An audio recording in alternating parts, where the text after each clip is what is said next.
वाकस्थानेषु गुरुश्चेत् वाकस्थानेश र गुरु भाइ वाकस्थानेश भनेको पञ्चम स्थानको मालिक र गुरु है दुईटा वाकस्थानेश अनि गुरुश्चेत् व्ययरूपी विलय स्थानको वागविहीन वाकस्थानेश भनेको पञ्चम स्थानको मालिक र गुरु यो दुईटा गुरु पनि बाणीका लागि बुद्धिका लागि हो भनेर हामीले हिजो भनेको थियौँ होइन पञ्चम स्थानको मालिक यहाँ के छ त मङ्गल अनि गुरु त्यसपछि गएर यो यी भावमा बसौँ कहाँ व्ययरूपी विलय विलय भनेको अष्टम है व्यय भनेको द्वादश अब कहाँ बसौँ त भन्दा पञ्चम स्थानको मालिक 6 8 12 मा बसौँ सजिलो व्ययरूपी विलय 6 8 12 मा बसौँ पञ्चम स्थानको मालिक भने वागविहीन त्यो व्यक्तिको बोली के हुन्छ कमजोर हुन्छ ढिलो आउँछ बोल्नलाई समस्या हुन्छ है जसको पनि बुध र बृहस्पति 6 8 12 मा छन् र पञ्चम स्थानको जो मालिक पनि छ 6 8 12 मा छ भने बाणी बोल्नमा एकदमै ढिलो हुने है बोल्न नसक्ने अथवा जो अझ त्यो हिन्दीमा भन्छ नि गुङ्गा हो त्यस्तो किसिमको के अलिकति लाटो किसिमको त्यस्तो अवस्था हुन्छ के भयो भने 6 8 12 मा जान्छ भने कहाँ जान्छ भने भाइ के त भन्दा पञ्चम स्थानको मालिक र बृहस्पति 6 8 12 मा जान्छ भने बाणी बोल्नमा वागमा विहीन वागले विहीन हुन्छ शुभ ग्रहको दृष्टि अरू पञ्चम स्थानमा छैन भने कुरा बुझ्यौ शुभ ग्रहको दृष्टि छ भने बोल्नमा ढिलो हुन्छ कोही केटा कोही बच्चाहरू 6 7 वर्षमा 8 वर्षमा बोल्छन् नि त्यस्तो अवस्था पनि हुन्छ हजुर हजुर हो हिचकिँदै बोल्छन् त्यो के भन्छन् हो त्यस्तो अवस्था पनि यसले गर्छ के भयो भने त पञ्चम स्थानको मालिक 6 8 12 मा बृहस्पतिका साथमा बस्छ नि बाणी बृहस्पतिबाट पनि बाणीका लागि पनि त्यो कुरा गर्छ अगाडि एवं पित्रादिकानां पतयः युता मुकता स्यात् चताभ्याम यस्तै गरेर पित्रादि भनेको बुवा आदि बुवाको जो छ यहाँको मालिक है यहाँको मालिक यहाँदेखि पञ्चम स्थान 1 2 3 4 5 भनेको यहाँको मालिक बृहस्पतिसँग युक्त भएर 6 8 12 यहाँदेखि 6 8 12 मा जान्छ नि बुवालाई के हुन्छ त बोल्नमा समस्या यस्तै आमाको मालिक आमाकोदेखि यहाँ आमाको चतुर्थ भाव 1 2 3 4 5 यहाँको मालिक शनि बृहस्पतिसँग युक्त भएर यहाँदेखि 6 8 12 मा जान्छ भने आमाको बोली हुँदैन आमाको बोलीमा समस्या यसरी आमाको हैन पिताको दाजुभाइको दिदीबहिनीको त्यसपछि गएर श्रीमानको श्रीमतीको श्रीमती छ नि श्रीमानको श्रीमान छ नि श्रीमतीको छोराको काकाको हैन उता गएर जसको यहाँ निकाल्न सकिन्छ सबैको त्यो ठाउँबाट त्यसरी नै पञ्चम स्थानको मालिक र बृहस्पति 6 8 12 मा बस्छ शुभ ग्रहको दृष्टि पञ्चम स्थानमा छैन भने बोलीमा के हुन्छ विहीन वाग विहीन हुन्छ के हुन्छ वागले विहीन हुन्छ कुरा बुझ्यौ वाग विहीन नभए पुरै लाटो त्यो पनि नअवस्था हुँदा पुरै बोल्दै नसक्ने भन्ने अवस्थामा चाहिँ यो अवस्थामा बृहस्पति र बुध पनि र पञ्चम स्थानको मालिक पनि 6 8 12 मा बस्छ र पाप गरेर देख्छ भने चाहिँ बोली नै नआउने योग बन्छ यदि शुभ ग्रहको दृष्टि छ भने केही समय बोली रोकिने अनि अलिक पछि गएर बोली आउने यस्तो योग बन्छ है पञ्चम स्थानको बाणी सम्बन्धी कुरामा अगाडि वागी साथ भनेको बृहस्पतिदेखि केदेखि वागी छ भनेको बृहस्पति हो बृहस्पतिदेखि पञ्चमेश भनेको पञ्चम स्थानको मालिक हो त्रिक भवनगत त्रिक भवनमा जान्छ 6 8 12 मा जान्छ भने पनि के हुन्छ त बोलीमा समस्या हुन्छ के हुन्छ के हुन्छ बोलीमा समस्या हुन्छ कुरा बुझ्यौ अनि यही अर्को कुरा पनि के भन्छ भने यदि वागी साथ बृहस्पतिदेखि पञ्चमेश भनेको पञ्चम स्थानको मालिक त्रिक भवनगत त्रिक भवनमा जान्छ भने पुत्रमा पनि समस्या हुन्छ के हुन्छ दुईटै कुरा है हुन अब पुस्तकमा जेमा तिमीले पढ्दा एउटा मात्रै पनि लेखेको हुन सक्छ तर फल जाँदाखेरि दुवै कुरा लाउनु पर्छ जस्तै बृहस्पति कहीँ पनि बस्छ मानव बृहस्पति यहाँ बस्यो गुरु है गुरुदेखि पञ्चमेश भनेको पञ्चम स्थानको मालिक के पञ्चम स्थानको मालिक अब यहाँ हेर यो पञ्चम स्थानको मालिक मङ्गल हो गुरुदेखि 6 8 12 मा बस्छ भने अब हेर यहाँदेखि 1 2 3 4 5 6 यहाँ भयो 7 8 उसरी त अब यहाँनिर एउटा यो योगमा चाहिँ आफ्नै राशिमा बसेको हुनाले केही फल कम हुन्छ होइन जो पुत्र प्राप्ति हुँदैन भन्ने अथवा गएर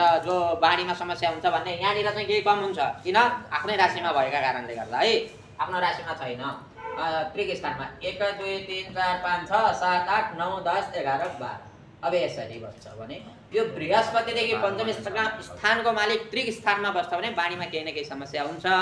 अब तृक स्थानमा बस्दा यो पञ्चम स्थानको मालिक बलि भएर बसेको छ भनेको बलवान भएर बसेको छ भने त्यो प्रभाव कम हुन्छ। के हुन्छ?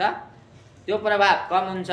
यदि बलवान भएर बसेको छैन भने के छैन भने बलवान भएर बसेको छैन भने त्यस्तो अवस्थामा चाहिँ त्यस्तो प्रभाव हुन्छ। पुत्रमा पनि समस्या, त्यसपछि गएर बाणीमा पनि समस्या हुन्छ।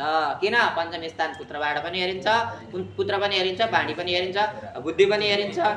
बाणी भन्नाले यो अर्को बाणी फेरि द्वितीय स्थानबाट बोल्ने बाणी, यो बुद्धिवाला, यो बाणी अलग, त्यो बाणी अलग हुन्छ। बाणीको पनि बुद्धिवाला, बुद्धि उताको बाणी कविता आदि स्वर। अगाडि भन्छ यो भयो है, पुत्र धर्माङ्ग नाथ भनेको पञ्चम स्थानको मालिक, त्यो एउटा योग हुन्छ। फेरि अर्को योग हुन्छ, बृहस्पति जो छ त्यसदेखि पञ्चमेश, पञ्चम स्थानको मालिक पुत्र, त्यो अगाडि कुरा। धर्म अङ्गनाथ, धर्म भनेको नवम स्थान, अङ्ग भनेको लग्न। नवम स्थान र लग्नको मालिकका साथमा रन्ध्रे द्वैशान्तिम अन्तिम अवस्था भनेको रन्ध्रे अष्टम स्थानमा, द्वैश भनेको छैटौँ स्थानमा र अन्तिम भनेको द्वादश स्थानमा भनेको तृक स्थानमा। पञ्चम स्थान अनि त्यसपछि गएर नवम स्थान र लग्नको मालिक तृक स्थानमा जान्छन् भने के गर्छन् भने पञ्चम स्थानको मालिक मङ्गल, लग्नको मालिक चन्द्रमा, नवम स्थानको मालिक गुरु, तृक स्थानमा जान्छन्। यसरी सबै तृक स्थानमा तिनटै ग्रह गएर बस्दछन् भने यदि जनुषी यस्तो अवस्थामा त्यो व्यक्तिको जन्म भएको छ भने के हुन्छ त भन्दा निर्णाम आत्मजानाम अभाव, पुत्रहरू हुँदैनन्, आत्मजहरू हुँदैनन्। के अवस्थामा? लग्नको मालिक, पञ्चम स्थानको मालिक र नवम स्थानको मालिक युक्त भएर 6-12 मा जान्छन् भने आत्मज नाम अभाव, सन्तानको अभाव हुन्छ। अब अघि के योग भनेको थियौँ? पञ्चम स्थानको मालिक के अरे बृहस्पतिदेखि पञ्चम स्थानको मालिक 6-12 मा जान्छ भने बाणीमा पनि के अरे वागमा पनि केही समस्या र के पनि हुन्छ भनेको थियौँ। तबभन्दा पुत्रमा पनि केही समस्या। त्यति बेला पुत्रै नहुने भन्ने अवस्था हुँदैन, पुत्र हुने सम्भावना हुन्छ। तर बृहस्पतिदेखि अथवा लग्नदेखि, केदेखि? बृहस्पतिदेखि अथवा लग्नदेखि, लग्नको मालिक पञ्चम स्थानको मालिक र नवम स्थानको मालिक तृक भवनमा जान्छ भने पुत्रै नहुने समस्या हुन्छ। पुत्र हुनलाई बहुतै गाह्रो पर्छ। अब कुन ग्रहले समस्या गरेको छ त्यो ग्रहकै उपाय अपनाएपछि पुत्र फेरि हुने सम्भावना हुन्छ। तर उपाय नअपनाउँदासम्म पुत्र हुँदैनन्। कुरा बुझ्यौ? के अवस्थामा त भन्दाखेरि बृहस्पतिबाट 6-12 मा र लग्नबाट 6-12 मा लग्न पञ्चम र नवम स्थानको मालिक बस्छ भने, कुरा बुझ्यौ? लग्न नवम र पञ्चम स्थानको मालिक बृहस्पतिबाट 6-12 मा अथवा लग्नबाट 6-12 मा बस्छ भने आत्मजानाम अभाव, आत्मजको के हुन्छ? सन्तानको अभाव हुन्छ। त्यही अवस्थामा कुन ग्रह, विशेष त्यो तिनटामा पनि कुन ग्रहको दशा, कुन ग्रहको अन्तर्दशामा त्यो व्यक्तिलाई धेरै प्रभाव परेको छ र कसको कुन ग्रहको समस्याले चाहिँ पुत्रमा धेरै, कसको प्रभावले चाहिँ पुत्रमा अभाव गरेको छ, सन्तानमा अभाव गरेको छ, त्यसलाई थाहा पाएर हेरेर अनि त्यसको उपाय गर्ने हो भने पुत्रको प्राप्ति हुन्छ। के हुन्छ? समय लाग्न सक्छ, किञ्चित काल विलम्ब, कुनै समय कतिको समयसम्म विलम्ब हुन सक्छ। 30 वर्ष, 40 वर्ष, 35 वर्ष यस्ता विलम्ब हुन सक्छन्। अथवा के पनि हुन सक्छ भन्दाखेरि उपाय गरेपछि चाहिँ पुत्र सन्तान आदि प्राप्ति पनि हुन सक्छ। तर समस्या अथवा रोकावट चाहिँ भइहाल्छ। के भयो भने पञ्चम स्थानको मालिक अथवा पञ्चम स्थानको मालिक, लग्नको मालिक र नवम स्थानको मालिक बृहस्पतिदेखि अथवा लग्नदेखि 6-12 मा गएर बस्छन् भने, कहाँ गएर बस्छन् भने यो एउटा अर्को योग। बृहस्पतिदेखि अथवा लग्नदेखि पञ्चम स्थानको मालिक 6-12 मा बस्छ भने पनि पुत्रमा थोरै समस्या अथवा रोगाट त हुन्छ, समस्या हुन सक्छ। तर भइहाल्छ, थोरै यताउता हुन्छ, थोरै केही समयहरूलाई होइन, समयमा अलिकति होइन रोकावट हुन सक्छ, त्यसपछि फेरि भइहाल्छ। त्यस्तो धेरै समस्या हुन्छ। तर यसरी तिनटै युक्त भए त्यसमा पनि पाप गरेर पनि अझ आएर बस्दियो भने त पुत्रको सन्तान के अरे सन्तान त हुनलाई धेरै गाह्रो पर्छ। लग्न नवम पञ्चम स्थानको मालिक साथमा पाप गर होस् अनि लग्नदेखि 6-12 मा होस् अथवा बृहस्पतिदेखि 6-12 मा होस् अथवा पाप गरेको दृष्टि होस्, त्यो तिनटै माथि मङ्गल शनि सूर्य राहु कुनैको पनि दृष्टि हो सन्तानको अभाव निश्चितै हुन्छ। कुनै तप बलले सन्तान प्राप्ति भयो भने पनि सुख प्राप्त नगरिकन सन्तानको नष्ट हुन्छ। कोही कोही मान्छेको हुन्छ नि सन्तानै हुँदैनन्, यति सन्तान हुँदैन, के गर्छन्, हरिवंश पुराण आदि विभिन्न किसिमका उपाय अपनाएपछि सन्तान हुन्छन्। निश्चित समय थोरै 2-4 वर्ष 5 वर्ष सन्तान सुख हुन्छ, फेरि मृत्यु हुन्छ सन्तानको।